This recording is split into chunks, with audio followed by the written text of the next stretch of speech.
Nonconformity, the world whips you with its displeasure. This remark by Ralph Waldo Emerson makes it clear that the forces of conformity were quite strong when he lived nearly 200 years ago.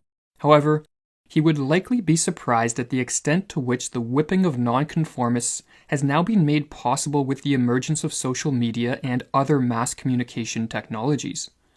No longer is conformity primarily enforced by members of one's community, but rather through online social networks, people from all over the world can ostracize, shame, and ridicule those who fail to hold beliefs or display behaviors which are considered socially acceptable.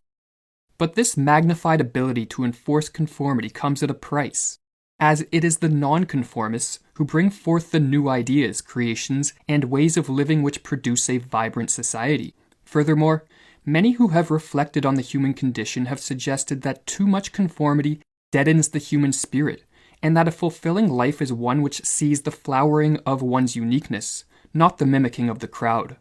The purpose of this video will be to examine why we are so susceptible to conformity, and to look at why nonconformity is such an important ingredient in a life well lived. While conformity can be defined as the imitation of behaviors, beliefs, and values which are considered socially acceptable, nonconformity, for the purpose of this video, is not merely the rejection of the socially accepted. A person who rejects things just out of the desire to be different still conforms, as their life, like that of the more typical conformist, is still shaped by an external source, that being the crowd. True nonconformity, in contrast, is displayed to the degree that one's life path and thus character are shaped by behaviors, beliefs, and values which are chosen for personal or authentic reasons. In many cases, this will entail the adoption of things considered socially acceptable, but the nonconformist adopts them because they understand their utility, while the conformist adopts them merely out of the desire to be accepted. While there are numerous forces behind the tendency to conform, some have suggested that the fear of death is one of the most influential factors in this respect. In his Pulitzer Prize-winning book, The Denial of Death, Ernest Becker describes this existential fear as follows. This is the terror, to have emerged from nothing, to have a name, consciousness of self, deep inner feelings, an excruciating inner yearning for life and self-expression, and with all this yet to die. It seems like a hoax. What kind of deity would create such complex and fancy worm food? According to Becker, we cannot face up to the reality of our death without experiencing debilitating anxiety, and so we attempt to quell this anxiety by denying death. Denial of death is achieved by what Becker called striving for the heroic, or in other words, attaching ourselves to a purpose, cause, or creation which we believe will outlive our physical existence, thus granting us a form of immortality. There are two main paths to heroism, the path of the nonconformist, or what Becker calls cosmic or personal heroism, and the path of the conformist, which he calls cultural heroism. The path of the nonconformist consists of cultivating one's unique potential and using one's talents and skills in the creation of something novel and meaningful. What is one's true talent, his secret gift, his authentic vocation, writes Becker? In what way is one truly unique, and how can he express this uniqueness, give it form, dedicate it to something beyond himself? In creating something which will in a sense live on past one's physical existence, and which is the expression of one's uniqueness, be it a work of art, a scientific discovery, or an entrepreneurial endeavor, one's life, according to Becker, will be characterized by a form of personal heroism. This personal heroism helps one deny death in a manner conducive to psychological health and vitality. However, by the time most of us reach adulthood, we have been inculcated to view our uniqueness not as something to be cultivated, but as something to be shunned. Very few people view themselves as capable of bringing forth anything of significance into the world, and so are incapable of engaging in personal heroism. For such people, an alternative route to the denial of death is required, or else they run the risk of being overwhelmed by anxiety and nihilistic despair. This alternative is found through conformity and the adoption of predetermined social roles, or what Becker calls cultural heroism.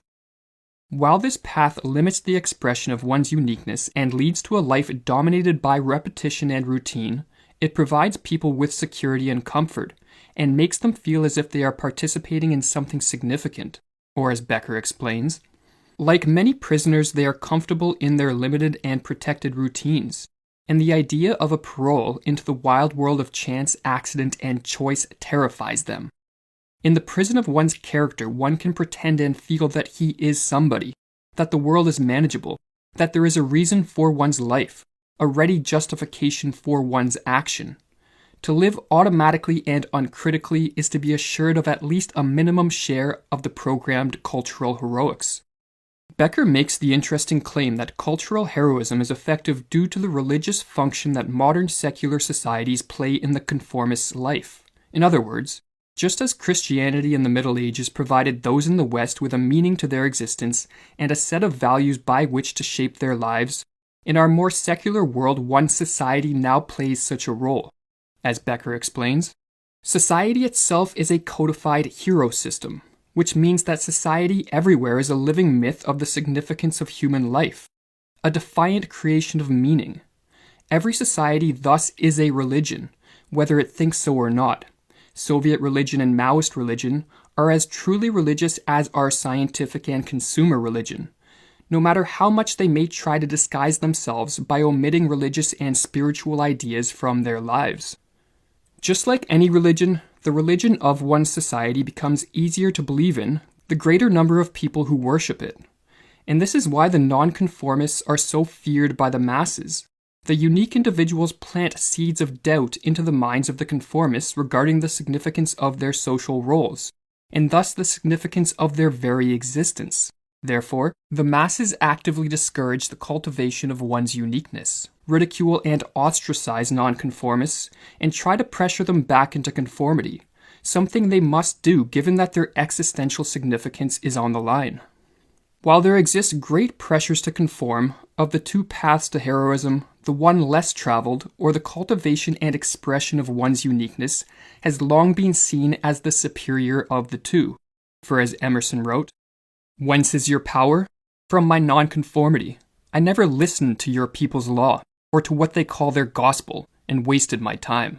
The conformist's existence, while comfortable, is largely a robotic state.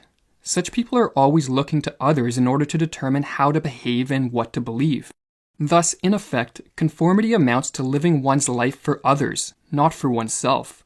And as Virginia Woolf recognized, once conform, once do what other people do because they do it, and a lethargy steals over all the finer nerves and faculties of the soul. One becomes all outer show and inward emptiness, dull, callous, and indifferent. This stultifying effect of conformity led Kierkegaard to stress the importance of striving to follow a life path which is personally chosen, as a conformist's existence can barely be called living at all. In his work Concluding Unscientific Postscript to Philosophical Fragments, he suggests that cultivating one's uniqueness is like riding a wild stallion, while conforming is like falling asleep on a moving hay wagon. But like Becker, Kierkegaard realized that few people are capable of cultivating their uniqueness, for as he wrote, "Surrounded by hordes of people, busy with all sorts of secular matters, more and more shrewd about the ways of the world, such a person forgets himself, forgets his name divinely understood, does not dare to believe in himself, finds it too risky to be himself, far easier and safer to be like the others, to become a copy, a number, a part of the crowd." But while most people conform almost without reflecting on why they do so, others have a nagging feeling that there is more to life than the social role they have adopted.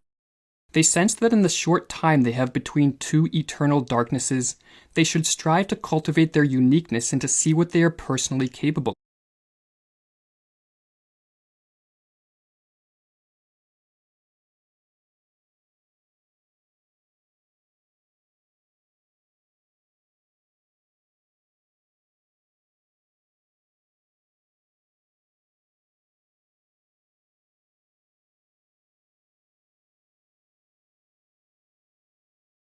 of.